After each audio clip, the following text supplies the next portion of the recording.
కేసీఆర్ పై Congress party విష ప్రచారం చేసిందన్నారు BRS working president KTR. యూట్యూబ్ను అడ్డం పెట్టుకుని రేవంత్ రెడ్డి అధికారంలోకి వచ్చారని విమర్శించారు. కేటీఆర్ వ్యాఖ్యలకు సీఎం రేవంత్ రెడ్డి కౌంటర్ ఇచ్చారు. అడ్డగోలుగా సంపాదించిన సొమ్ముతో ప్రభుత్వం మీద తప్పుడు ప్రచారం చేస్తున్నారని మండిపడ్డారు. కేసీఆర్ అహంకారమని, దొరాని, ఇదని అదని అడ్డం పొడుగు మాట్లాడి, యూట్యూబ్లో పనికిమాలిన చెత్త మాట్లాడి, పనికిమాలిన తిట్లని తిట్టి, ఇష్టం వచ్చిన విష ప్రచారం చేసి ఇవాళ అదే యూట్యూబ్ వాళ్ళని గుడ్డలు కూడా తీసుకొడతా అంటున్నాడు ముఖ్యమంత్రి.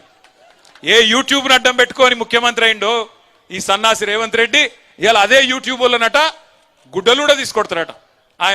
ఆయన దగ్గరికి వస్తే, అంటే ఆయన కాడికి వస్తేనే అన్ని గుర్తొస్తున్నాయి. ఇదివరకేమో ఎవ్వరికి ఇక భార్యలు లేరు, పిల్లలు లేరు, ఈయనొక్కలకే ఉన్నారట. సోషల్ మీడియాలో ఎవడో పెట్టిందని మీరు ఎవ్వరు ఏమనకపోవడం వల్ల అదే నిజం అనే అబద్ధం, నిజం గడప దాటే లోపల అబద్ధం మొత్తం ప్రపంచాన్ని చుట్టేసి వస్తుంది. ఏంటంటే వాళ్ళు అడ్డగోలుగా సంపాదించారు, ఎంతైనా పెట్టుబడి పెడతారు. సోషల్ మీడియా అంటేనే, వాట్సాప్ యూనివర్సిటీ అంటేనే పెట్టుబడులతో జరిగే నల్లధనాన్ని అందులో పెట్టుబడిగా పెట్టి ఇంధనంగా మార్చి ఈ ప్రభుత్వం మీద బురద జల్లాలనే ప్రయత్నం చేస్తుండ్రు. ఎక్కడ మేము వైఫల్యం చెందినము